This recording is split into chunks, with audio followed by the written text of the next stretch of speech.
So right now we've got the targets and outcomes session. So if you've been to previous meetings, we sort of close with comments from a lot of the scientific advisory board and try to define some of the goals of the group going ahead. And so this session is going to be along those lines, but first we're going to announce the Poster Prize Awards. So some people have disappeared already before we're going to announce them, but so the poster prizes were supported by Symbiotic Devices, and there's two poster prizes of $500, and there's one for basic science and one for clinical science. And basically there were 16 judges, and they all worked very hard to help assess the posters. And first of all, there was 3 honourable mentions. So we basically tried to have a mention for each poster category. So the first is for epilepsy mechanisms was Francois Laurent for the poster entitled Functional Resolution of Local Field Potentials in the Rat Epileptic Hippocampus. So Francois.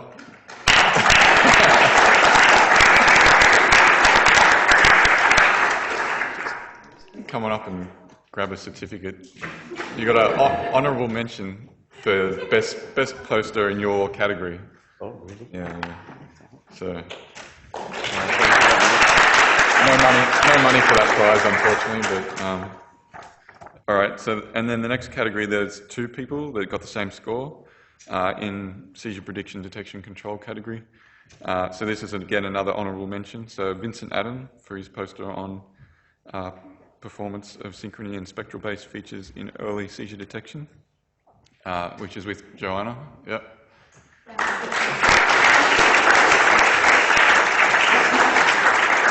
might actually print your certificate too later. Oh, I'll copy it. And Piyush Swami on automated detection of epileptiform signatures in electroencephalography.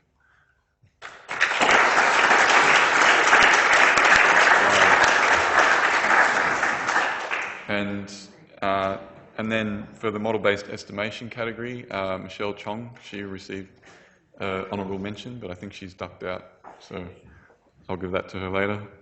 All right, so best clinical prize. All right, yeah.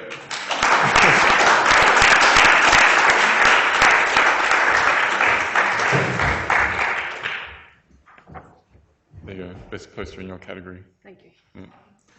All right, so this is actual prize for money. So the best clinical prize ended up being the seizure localization and imaging and networks category, and that goes to Louis Van Gran for, what is it, intrinsic connectivity of network-based quantification of the bold changes associated with epileptiform activity. There we go.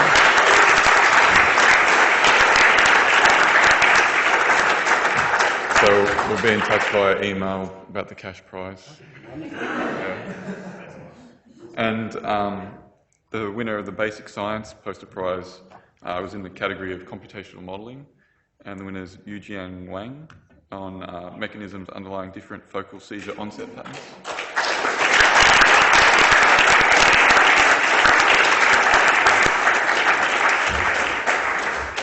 So I want to thank all the poster authors for coming along and presenting posters. We had nearly 70 posters, so it was a good turnout, and yeah, I just want to thank you all.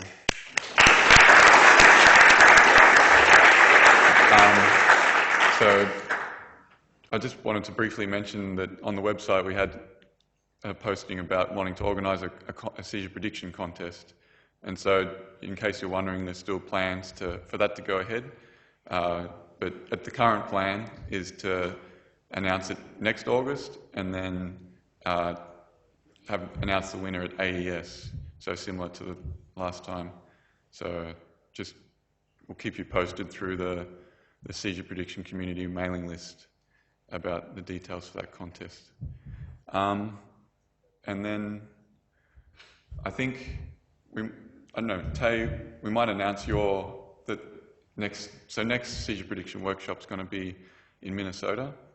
and we'll announce that first because I think we're keen to sort of have some discussion, and it might go over the 5:30 time.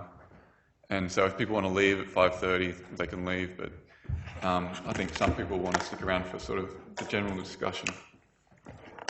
So I'll let Tay announce plans for the next workshop.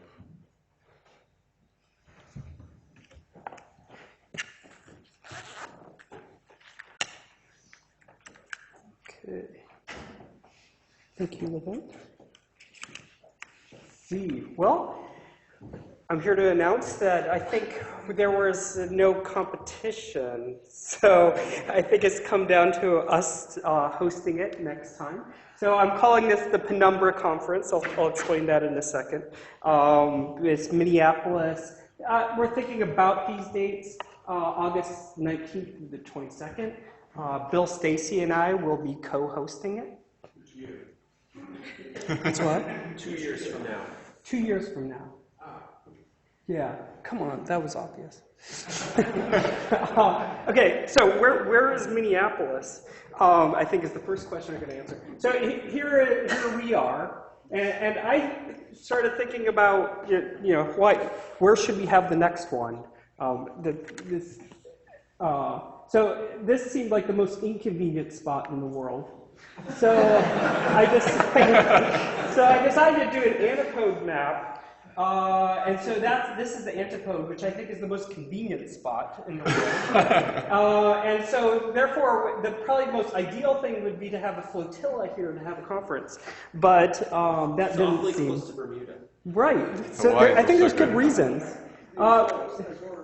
So it's expanding out from that antipode, looking at this, and there's sort of this ring where we've had many of our conferences already. Right, so in Germany along here, and then down Kansas City here, and really the guys from the East Coast organized. And so we're on that ISO convenience line of the other conferences, which is right here. This is Minneapolis. You can tell I'm shaking a little bit. So we're right over in here, which is near the centroid of North America.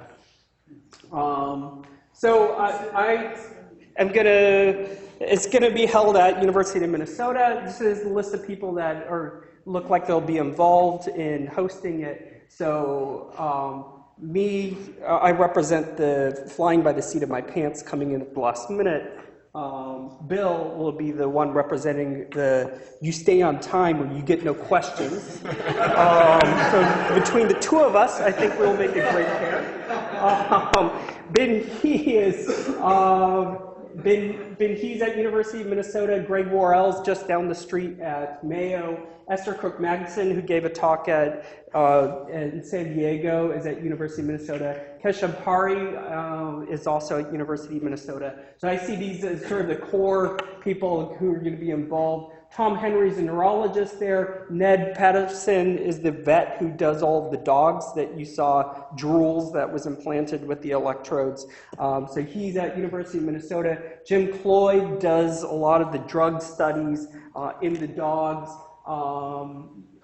G. Shaw, Pierre-Francois Bender-Rattel, Wenbo Zhang, Susan Arthur is going to be involved, Matt Stead from Mayo, Michelle Maxwell from Epilepsy Foundation. So we have a large cohort of people there to help organize this thing. So I chose the dates because there's a solar eclipse coming through North America on the 21st. And we will be, it's going through Kansas City, but unfortunately, we're in Minneapolis, so we get like 95% occlusion. So you got to bring your, goggles for it. But I think it'll be cool and something to remember by. And hey, if you want to come see a solar eclipse, we will be there. So.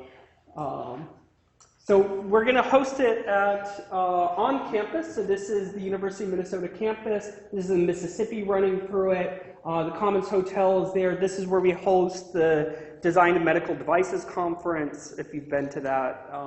So it's a nice little venue. It's really conveniently located. There's a hotel in it. I'm going to ask to see if we can get some dorm rooms for students for real cheap housing, or maybe you can camp out on the flats. I camped out at my very first conference. I don't recommend it. Minnesota is actually a really good place for this because there's 300 medical device companies that are near campus. So this is University of Minnesota in the center. We actually have, second to Boston, the second most biomedical industry, largest biomedical industry in the United States. So Medtronic is literally about 15 minutes up the road from us, and St. Jude is nearby, and so we'll try to get a good representation. I would like to, I haven't really set everything up, but one of the things I would like to do is to have another boat ride down a river. So we have the Mississippi, and to take a paddle boat ride down, I think would be a lot of fun. It would be also nice to have, and we've done this for the Design Medical Device Conference, is to have a tour of Medtronic. So Medtronic, of course, makes the deep brain stimulation devices for Parkinson's and did the Santé trials. And so we'll see if we can get tours if anybody's interested in going up there and visiting. The Twin Cities it's hard to describe the Twin Cities. It's a really nice place. So it's famous for of its art. There's the baseball team. It's known for the cold. You will not be there during the cold. So you will unfortunately not see the ice falls and the frozen lakes people walk across. It's famous for the Prairie Home Companion. So if you've ever heard this radio show, you can actually go and listen to it in Minneapolis when it's there, or it's actually in St. Paul. And if you hear these stories about Lake Wobegon, he's often talking about the exact weather that I lived through. It's kind of weird to hear these things, which I grew up in California listening to it, and now it's like, yeah, he's talking about where I am right now. We are the land of 10,000 lakes. There's actually 15,000. So we have a lot of lakes, not a lot of mountains. I'm sorry about that, Klaus. So, it's worth going if you have time going up north and visiting. We're also technically the most northern of the states, of the contiguous states, because this thing pops up into Canada. That gives us a little edge over everybody else. We also are known for the state fairs. So we have, and it starts on the Friday after our conference. And this is a huge, huge fair. It really is like one of the quintessential fairs in the United States. You can get deep fried Twinkies. If you've never had a deep fried Twinkie, it's something to behold. Going to a fair is the equivalent of looking for kangaroos in Australia.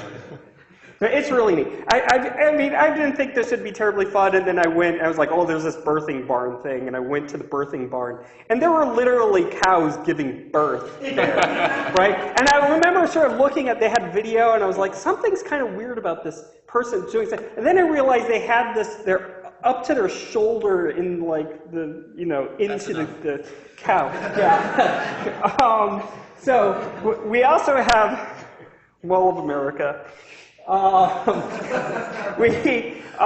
A really neat thing. So Bakken founded Medtronic, and he was a real enthusiast of Frankenstein, who inspired a lot of his stuff. And so he actually got quite a large collection of bioelectricity over history, and actually founded a really neat museum called the Bakken Museum, which is right on Lake Calhoun in Minneapolis. And this is a neat place to go see. So they have a EKG section. They have like thermins and all sorts of really neat things. It's worth going because this is a very unique museum, and how many people study bioelectricity other than us?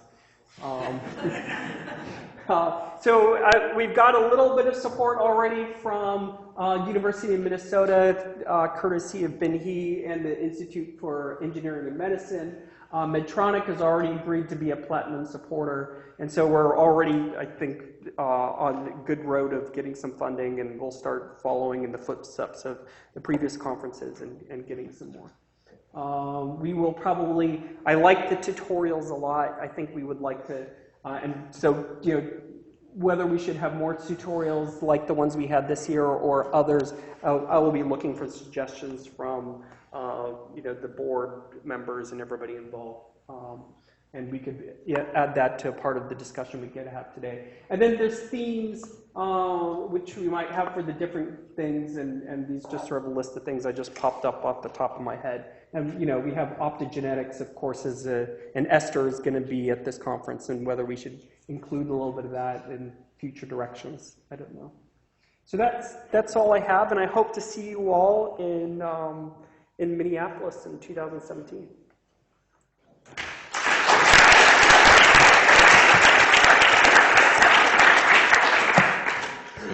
Yeah, thanks, Tay.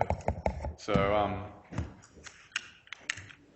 I think, so now we want to try and define some of the targets and sort of, we want to perhaps, well, the idea is to, from this meeting, we'll formulate sort of a white paper summarizing where we're at, where we want to go, and how we want to get there. And so we want to define some sort of short-term and long-term sort of benchmarks or goals during this session, and discuss some of the aspects. You want a 5-minute break? All right. 5-minute break. All right, we'll have a 5-minute break, because there wasn't any break just then between the sessions, so take a breather. Some things really bad for the talk, so that's okay. I was listening to a radio show. I'm really safe from Minnesota, but for the hi Michael, hi Mike, Dr. Nat. Yeah, for the discussion, it might be nice, like maybe if we talked about, how Dr. Vine was talking about like consolidating like common language and putting our data together. It'd be really nice to have a discussion about how people are defining seizures and subclassifying them, because I noticed from all the talks since I've been here, there's a pre-ictal transition state, there's an ictal, post-ictal, interictal, and then they make a lot of sense, but I did notice that there are slight variations between what everyone's calling them. And even along when they say up states or co-epileptic states, some people are using that word to define in regards to like epileptor or the separated, or the separatists. There's using. It'd be nice if there's like a nice like defined language for the way they're calling things, or there's like a discussion about it, because I'm also curious like how other people are like, thinking about it, and how they're trying to like subclassify them. Right. Yeah, it seems to be quite broad. So that's one of the nice things I think this community did, is they put out a paper sort of saying this is what we define as seizure prediction versus other things, and and I think this is what Hickory was also getting at, is like maybe we need to come up with an operational definition of what a seizure is, and maybe define the nomenclature. Yeah, that would be awesome. Right. That was a discussion. Yeah. Okay. I just want to. But can we reinvent what the seizure is?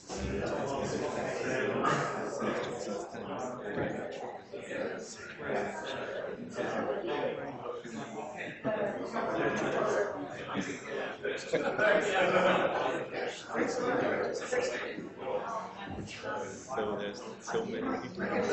It's better to have a discussion. Have us sit together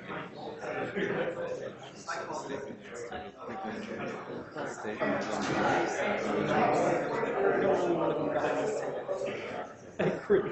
No, I think it's very we should make a circle. only noted a few I mean, Mark's ideas and questions were very good, but the point is how many of them can expect to change in the next 2 years. It's a heavy burden for you, the more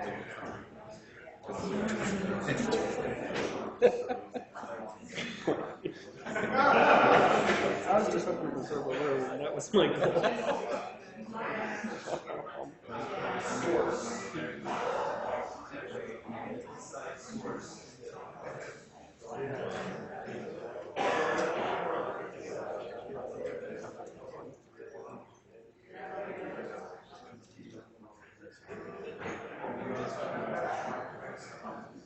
But I would really suggest to ask people what they would think and their point of view. I think it's better.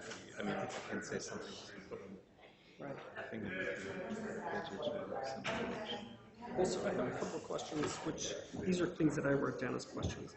So, like, do we think we've actually demonstrated that there's something significantly different between the preictal and interictal after the Kaggle competition? Like, are people maybe convinced this that is there is? again, this is perhaps the third question.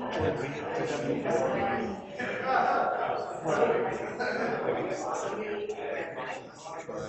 So I really prefer the term pro-ictal because my feeling is that we don't have anything which really shows the dynamics of the seizure, which I would have thought was pre-ictal, but we just show that as really leading to the seizure. Right. We just have increased probabilities. Right. Well, I think we all agree that it's lacking, that the Kaggle competition is lacking the dynamical changes. Yeah. Right. And so, right, so maybe that's the distinction that this has identified a pro-ictal state. I mean, this is in both. This competition and also in Cook's study. I think it's also pro-ictal faces. Right. You don't necessarily have a seizure then. Right. So that you Dude, that's nice. At 5 o'clock? Right. It doesn't suck your soul. It's always the most complicated for the people working in the city. Right. Trying to balance address it. it. That you can just not do it.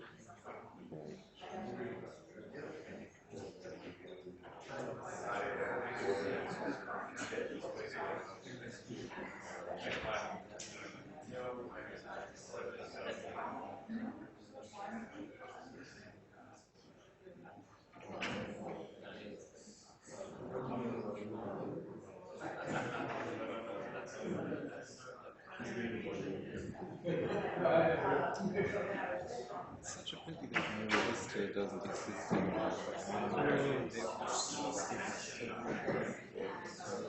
Right.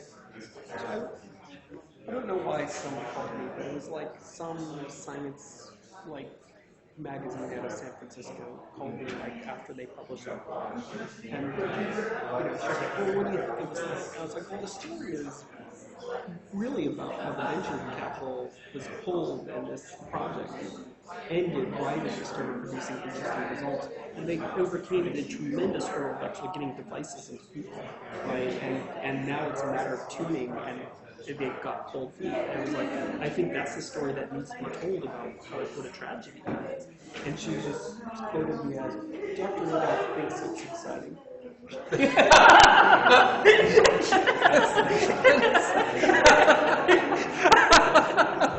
mean, don't get me wrong. I think this work is exciting, but that's what I said.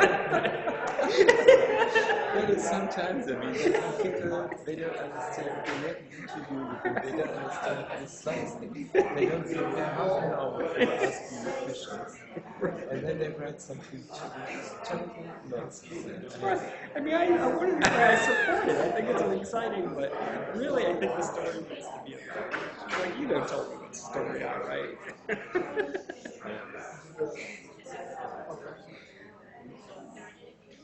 I mean, I think one of the modeling problems is really we didn't see in the this transitional state. I mean,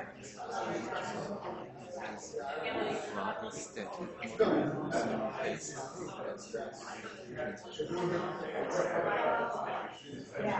modeling wants to become more Well, I don't understand, because I feel like the Robinson model and the Epileptor model both have these bifurcations in it, which sort of take yeah, you don't feel set that's certain parameters. You don't see any, I mean, there is no physiology idea why these parameters should be. Right. I mean, of course, you can set different states, so you can define different states. Well, the Epileptor sort of takes you in and out. It's oscillatory, or you can put it in. But you're right. They have this variable, which is like, we think this something slow is oscillating, which brings you in and out of seizures. You don't know exactly what it is. So then it's a big black box.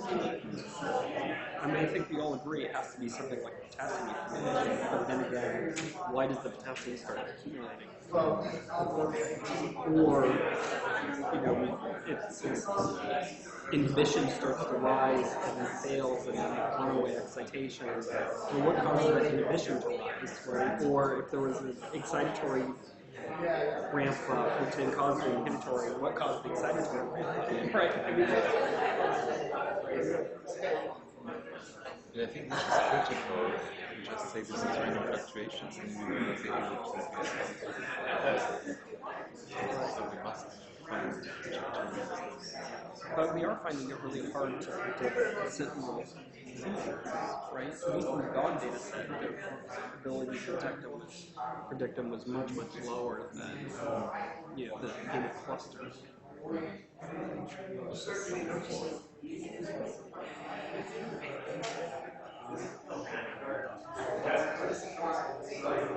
are we going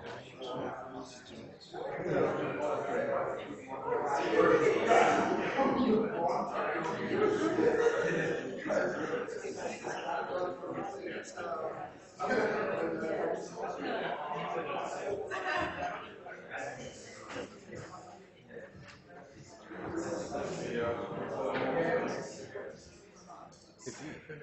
Cyberways has bought Right. what they I don't know. I think we should. are they here tomorrow?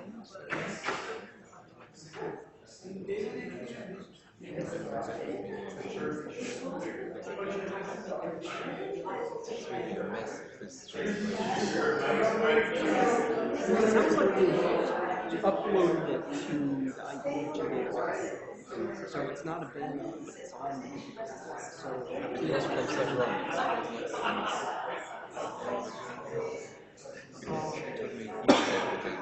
he has the data. Right. Right. Yeah, they're trying to compare and they have all the data on a hard drive, which amazes me that it's all on one drive. Right. So they have made copies. Yeah. But no one is there. The competition.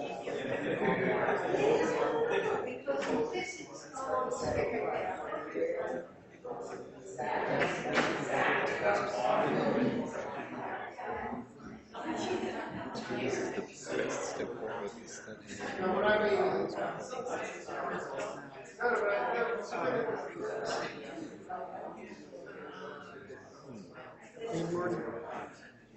Martin points out, I'm afraid of those microphones on. Without this intervention, it's kind of hard to imagine that the device was on the spot. It's just purely monitoring the device. She said that people from Northeast didn't think it had a viable business plan.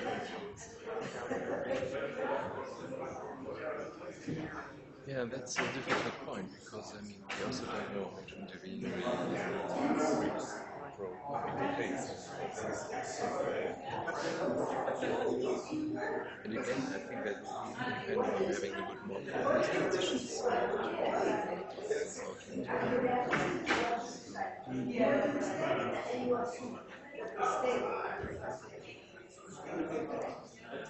But you can more explore what is ongoing in this data and also from other images and recognition.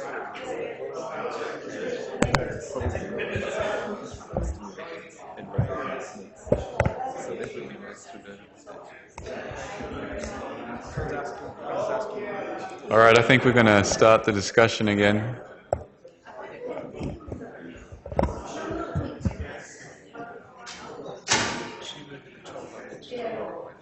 Right, that's the breaths. Or is it 7 o'clock? Is it 7? I heard this was 7:15. That is very early. 7:15. It's like clinical time. Yeah, maybe.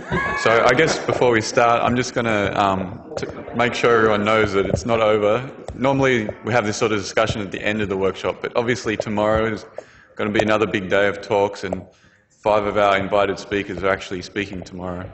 So although there'll be a lot of Australians speaking, it's going to be an overlap day between IWSB7 and the Melbourne Epilepsy meeting. So we hope to see you all there tomorrow as well.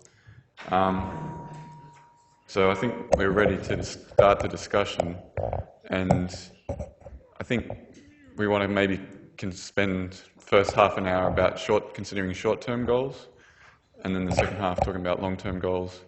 And Hitton's going to be taking notes for us, and maybe we can talk about just considering the first challenge, so just seizure prediction in general. What's a good short-term goal for our group in terms of, so we've seen the Epilepsy A group study sort of show feasibility in certain numbers of patients, and I don't think Antonio showed a specific slide, but he said, last week he was saying that about 30% of the people had sensitivities above 50% and low enough false positives rates for it to be sort of interesting. And that sort of kind of coincides with the NeuroVista study, where basically a third of the people found the implantable device useful, so they appreciated having it. So maybe, as Lisette was saying before, there's only say 30% of people that you can actually predict seizures in. And like in Catalina's work, she was focused on cross-frequency coupling only, and she was saying that she could only predict seizures in 12% of those people. And so perhaps with the other studies, like the Epilepsy A study and the NeuroVista study, they were using more generic classification approaches rather than specific, say, cross-frequency coupling features. So that's why, and they were throwing like everything at each patient, and that's why they were able to see, prediction in roughly 30% of people. So, so I guess a question is, what have we achieved, and what should we try and achieve next in terms of seizure prediction? Maybe Tay, you can comment on that, just because you're a machine learning guy. And that's probably, it seems to be the direction to go based on the Kaggle contest and everything.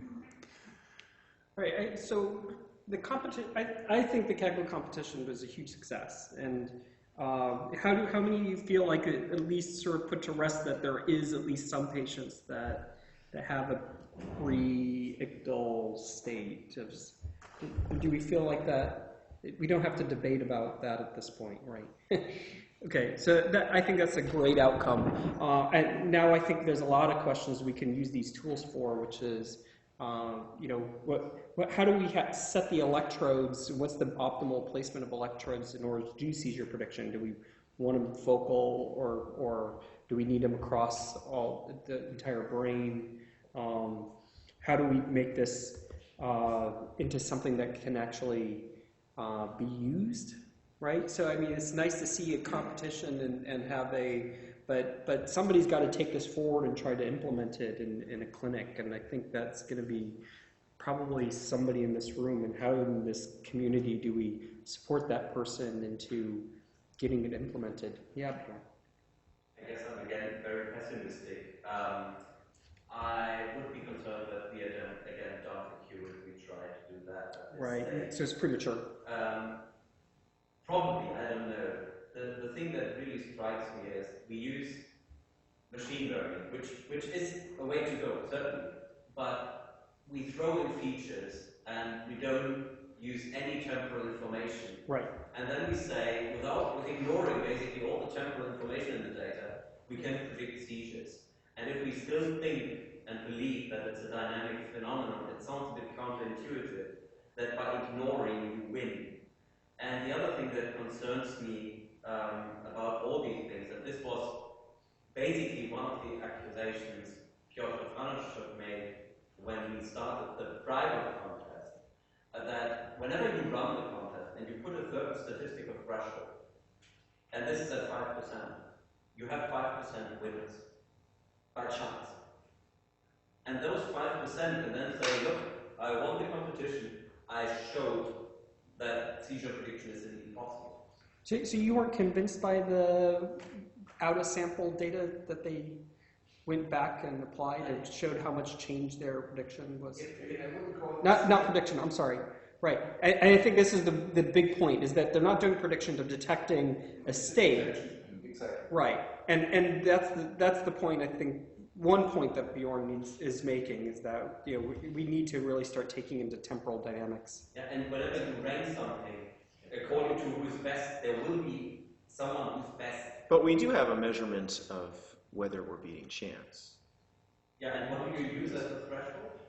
5%, 1%? Yeah, but it was reproducible. I mean, I don't think it was. If it was true that you just randomly order it and then you go apply it to another data set, it should be a random order again. And those guys still came out very high. So you're not always going to have people that beat chance by a certain p-value. That's not true.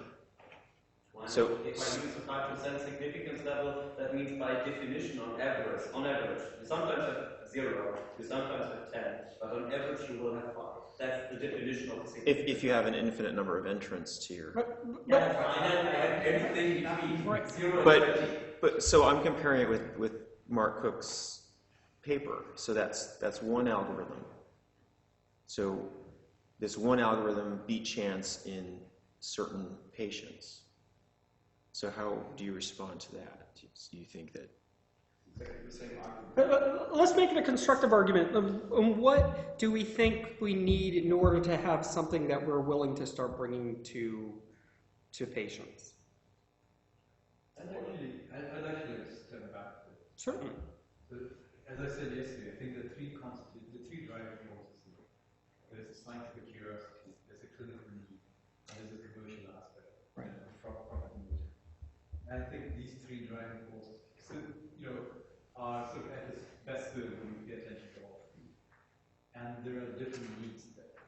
The scientific curiosity needs to define a pre-seizure period and the transition to seizure, and possibly a transition to post-seizure. The sort of industry group needs an operational definition of that pre-seizure period and an ability to sort of act on that and intervene at post-seizure. The clinicians need good control of seizures. So I think these are different things that we can deliver. Right. I truly don't think that we can do any one without the other groups and other things to make. So if you focus entirely on machine learning, the best features, but they'll take you far. I don't know how far, but the solution may not be very powerful ultimately. The neural network solution of the 70s failed because they were so rigid. You change the initial condition slightly, you change some assumptions slightly, you get a complete failure, not traceable at all. It's all enough. I suspect something similar will happen here with machine learning as well. You take this piece, but without good biological insight, that's what we do. It's going to be so. But I truly think we've got three different sort of groups here, both the scientific, the clinical, and the pay attention. And we can't. This is the point. I think we can discuss this now, but I think it makes more sense that each of these groups defines its own goals. Right.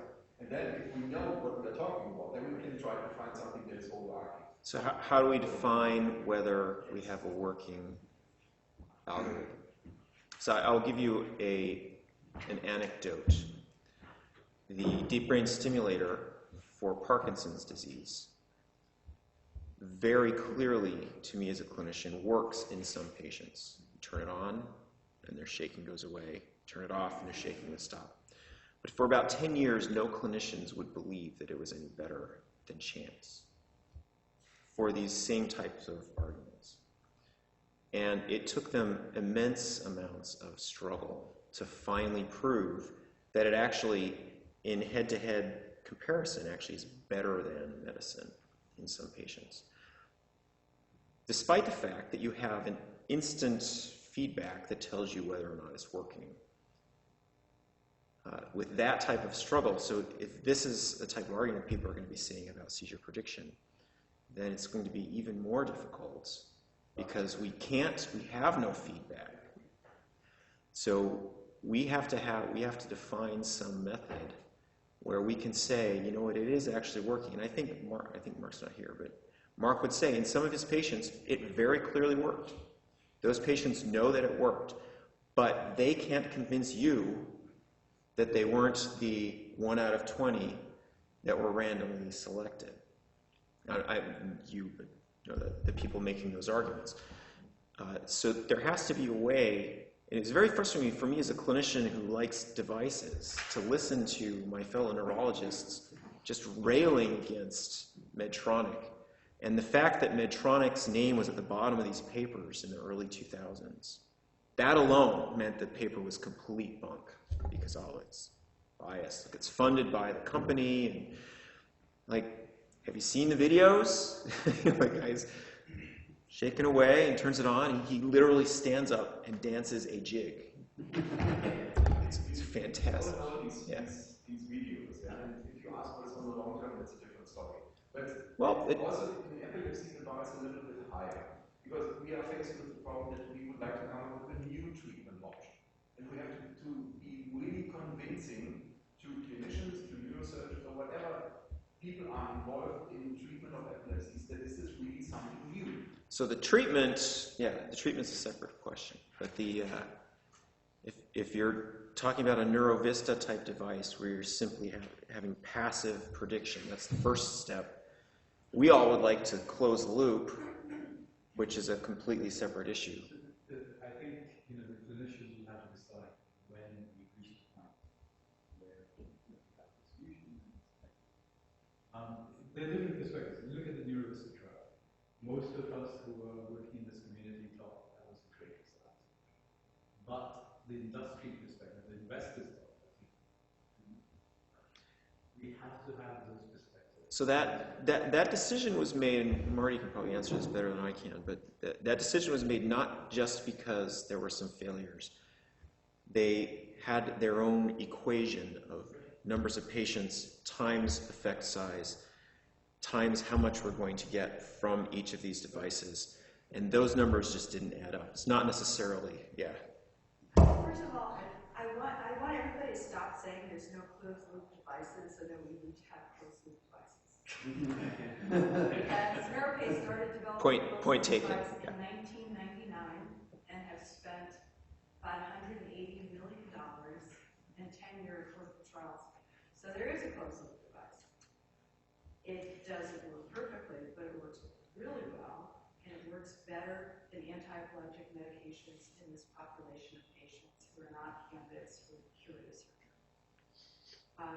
So nobody say there aren't, you could say we want to continue to work in closed loop devices, and those are we have to create one.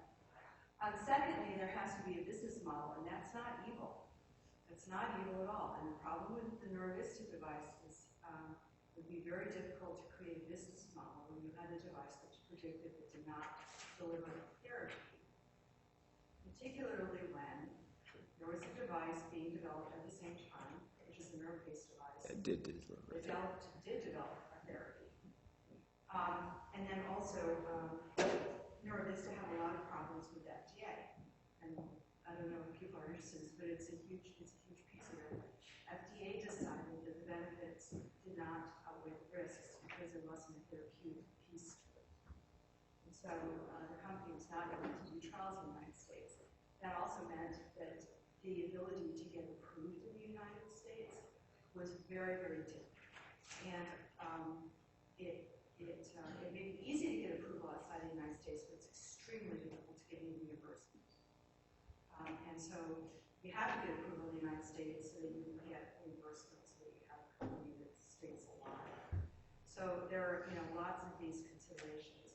Now the NeuroVista trial was profoundly important. What that device chose to do, or what its intent, is very different than a NeuroPace device, which is never proven to be a continuous monitor or collect continuous e-copy. It was never the intent, it really doesn't do that. But I do think we have to recognize industry is our friend, they're our colleagues, and that we also have to be very pragmatic. So there's the intellectual excitement and the fundamental discovery, which is really, really, really, really important. But we also have to think pragmatically about how that will be translated to patients, and that means that we have to be aware of the business model, of the regulatory and reimbursement challenges, and so on. So, thanks, that's great. That's great information. But I come back to you and say, how do we involve? I can see certain ways that it's coming up in discussion. The groups playing in Medtronic, Medtronic sharing this. That's great. I'm just wondering what other ways.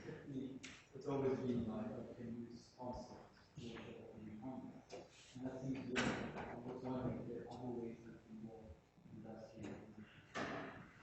Well, I have one foot fully in academics and one foot fully in industry, so I'll give you my perspective. The day that the RNS system was approved, this is a little anecdote, we were approved at 10:17 Pacific Standard Time. I got a phone call 1 hour and 15 minutes later from somebody who wanted money to support a conference. And so and that's fine. I mean, it was for us because we're still for profit. But I find, I'm going to say something a little controversial because I am an academic, that there's a certain academic arrogance that gets in the way of interactions with industry. There is a great deal that everybody here has to learn from the scientists within industry, and they are not often asked to speak or participate or be collaborators. There are exceptions to that. NINDS has actually made a huge effort to reach out as part of the Brain Research Institute, public-private partnership, to bring together scientists and key principals in industry and academicians and those who are involved in fundamental discovery and matching. So, I mean, and if you go to those meetings, it's incredibly exciting. I'm glad you said what you said, Bill. The data that comes from industry really should not be suspect. It goes through quality review that far exceeds that which goes through our academic data and articles. The companies have to operate with validation and verification procedures. The industry does not move all of them unless you check those. Brian's smiling his head because you're really aware of the rigors. So if we get rid of that attitude and recognize that these are our colleagues and they're scientists, and of course companies have to make money, they don't exist otherwise, but the people there are not there primarily to make money, they're there because they want to help communities. Honestly, I may sound like a Pollyanna, but I really think that's the truth. I think we're just as biased when we put our names on the papers, because we're also trying to get money. Well, and there's nothing wrong. Basically, we all have to survive, and you survive because you're doing something that's of work. So that's fine. That's fine. And then the better we survive, the more we can do. So would it make sense then to have industry involved in co-chairing or study sessions? Maybe could you try to point out what could, for the industry point of view, be interesting about seizure prediction? So is there something which could make it interesting to build a device like NeuroVista did in a new version, maybe with more options, maybe also an intervention option or whatsoever? Or what could be helpful for industry to say, well, this is a topic which is interesting enough to spend money on it? Well, first of all, I think that you don't need to focus exclusively on seizure prediction, because I see this as a problem that can get solved. It could be profoundly impactful for any neuromodulation devices, and I would call it deviation from health. So there's a corollary. We spend a lot of time defining abnormalities and transition to abnormality. I think it's just as important to define health, state dependent health, because then when there is a deviation from that, we will intervene, whatever it is, electricity, maybe other things too, to restore health. So it kind of doesn't matter whether that deviation from health goes into a seizure or a migraine, depression, or bipolar disorder, or an impulse to go do drugs or to eat too much food. Because you don't want to wait until somebody is symptomatic. You want to be there, just intervene quietly, calm mother mode, everything's calm. And so I believe that what the work that's done here is fundamental to be able to develop any kind of closed loop neuromodulation system. So a really important thing, I think we focused a lot on seizure prediction because we thought, oh, we're going to be able to develop a rapid intervention to stop seizures, and it made it sort of an event that we could look for, that seizure onset. And from what's been working with NeuroPace and Medtronic is continuous stimulation and suppressing seizure, and Dominique Durand has shown this. And it seems like it's just a continuous stimulation which induces neuromodulation, which then sort of reduces your probability of having seizure, and not trying to stop the seizure once it started. Marty, you were. The NeuroPace system does not deliver continuous stimulation. It delivers an event, and that event needs to be defined by the user. Right. The system can detect electric patterns very, very reliably. But is it designed as a device to intervene to stop seizures, or to continuously, whenever it sees activity, to provide some neuromodulatory feedback? It intervenes whenever it sees the activity that it's been told to intervene for, and it's highly programmable. The programmable space that's been explored is very narrow, based on what the device is capable of doing. We have to take something. But I would say that this whole thing of this deviation from normal is the case in many neurological disorders which are episodic. They just have very long timelines, like depression, timeline in 6 months. So these basic principles, I think we have to think big. We have to think about neuromodulation as being a targeted way to maintain health. That's what DARPA's been trying to do for several years now. They keep putting out these white papers for expansive neuromodulation. Make a device that will treat all those lists that you just said. Well, that was insane. Right. It was. That's by definition, that's DARPA. Right. Right. But it was just grossly unethical. I don't see any way that you would want to sit in there and necessarily jump off the edge.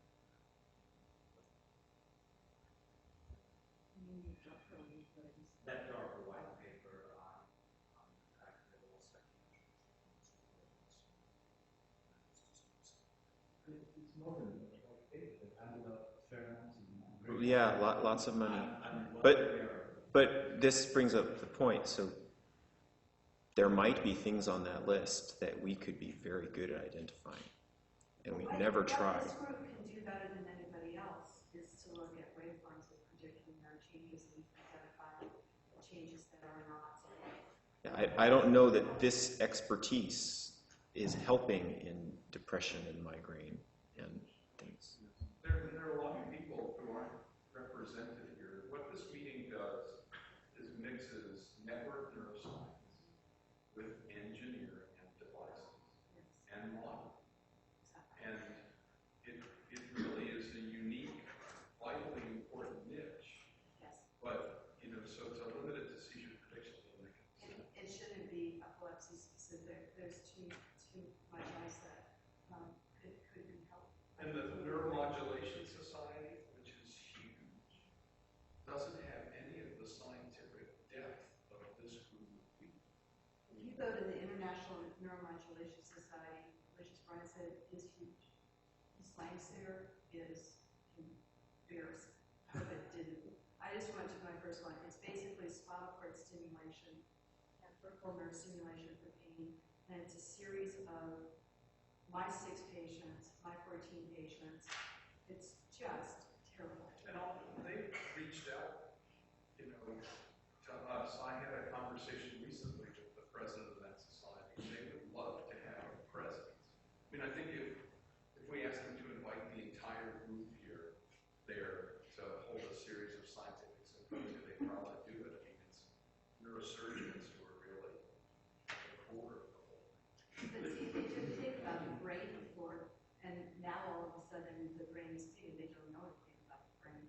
I think the other side of the large DARPA is there's a huge interest from normal people to understand what's going on with the brain. It's the whole monitoring aspect, right? There's the iWatch and Fitbit, and so again, our community has the aspect of being able to correlate what we see in EEG with health. There's even without modulation, there's ways we maybe can better address commercialization of the industry to be able to work together, get data, and comment on general health. But there's obviously many times our modulations, even if they're not stopping seizures, are they still improving the state of the brain such that the person has other benefits, maybe anxieties or depression or maybe other benefits or skills? So 2 thoughts come to mind listening. First of all, it's not clear to me what this group, which is heavily science focused, will offer to the very good device companies that have very good engineers who know a lot about what's going on. And I think unless that's articulated in some specific ways, that there's going to be 2 separate domains going on. And an example of what Marty just brought up might be a very good aspect. That is, if you want to control systems before they become stable, there's a growing science on that. It's very difficult. It's probably not well represented in industry as opposed to multiple people talked about that at this meeting. And that's not to say that device industries couldn't hire a lot of people who are experts in this. But today, sitting here, that's not happening. That's the type of broad question where partnership might be very fruitful. And it wasn't something that was well envisioned at all 10 years ago, when a lot of us were asking if we could predict seizures. But if you took all of that, especially from the immunological and the geophysical literature, and you could have shown it to people out there, they would have immediately embraced it as they are now. So that's probably just an example of an area where a fusion of this community with the people who actually have the safe devices to begin to test these ideas might be very fruitful. There's another wrinkle here too, which is that there's clearly neuroplastic effects of neurostimulation. So it's not just a dynamic system over minutes, hours, weeks, months, but it's over years. And input of this stimulation into the system also has changes. But it has changes, and so you and I were talking about this earlier, trying to understand how that interacts, because it's you never achieve an endpoint and it is static. It's clearly not possible. I think one thing that would be really useful, I think there are a lot of people in this room who collaborate with industry a lot. People who've written grants with industry, is to invite people like Marty and her counterparts in a couple of different areas. Just have them present what their problems are, what kind of data they have available, and to put together sort of a collaborative matchmaking session. Tim Dennis and people from NeuroPace and people from Medtronic, presented to the Brain Initiative this idea of a scientific payload in closed-loop devices. So collecting data from a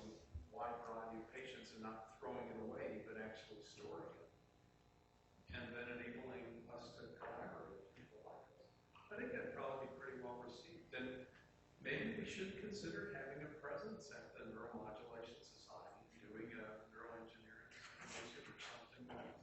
Well, if you don't, God knows what's going to happen to, all these patients are going to be starting to be treated with brain stimulation devices by I think. For any and everything. So, this is to be completely blunt. I've watched as the industry people have come to speak at these conferences. This conference hasn't had that yet. But they have, but didn't embrace it the last. No, I mean this week. To be blunt, the non-industry people had trouble believing what the industry people were saying. And I think part of that is, on the other side, the industry people felt this an opportunity to wave their flags a little bit, say this is what we've done. I don't think they wanted to reach out. Well, so I'm just saying what I observed. But this idea, I wonder, it would be taken in a different way. So if we asked industry to come and present their questions and problems, and also present their ideas. So rather than presenting results, they presented ideas and questions.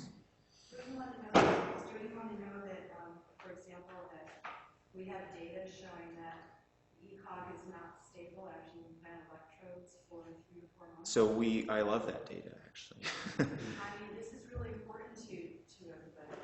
So, but I think that type of stuff. So the scientific things that you know and the questions that you have, we would love to hear that. I think, and we need to behave better when you speak. And understand what constraints they're under, that they can't disclose everything in life. Right. And they have no business. Right. Well, and also, I mean, people can't be hostile about this. So, I mean, Brian and I were talking about this. We have a lot of ECOG data. It's not continuous. We have samples. But we can't open it up on IEG because we don't own it. The investigators own it. We co-share it. So we have 32 investigators. They own pieces of it. It is not ours to give away. We put all of our animal data up because we did own it. So I think that sometimes people suspect the motives of the industry, and there are a lot of constraints. And I would just do one more example, and then I'll shut up. For years, people were mildly criticizing us because we weren't publishing our data. We were under strict instructions from FDA not to publish it until they had reviewed the data and we had addressed all of their questions and everything like that. So, I mean, this definitely happens that you don't have complete freedom because we have all these other considerations that we don't necessarily have in academia. So But again, we try to reach out to neuro-based investigators. Yeah, exactly. I mean, this is a topic for discussion between industry and the investigators, and it would be a perfect topic to talk about and find a consensus how to which degree it is possible to work on these data, which are extremely valuable, like the data that Mark Cook has also acquired here. And they are easily shareable. Actually, there's several of us here who have patients, neuro-based patients, that we probably amongst ourselves, right? We reach to premier centers to put up. In the non-study patients, you absolutely are able to do that as long as you anonymize it, which you guys certainly know how to do. That's what you can. You other your patients didn't listen to every week of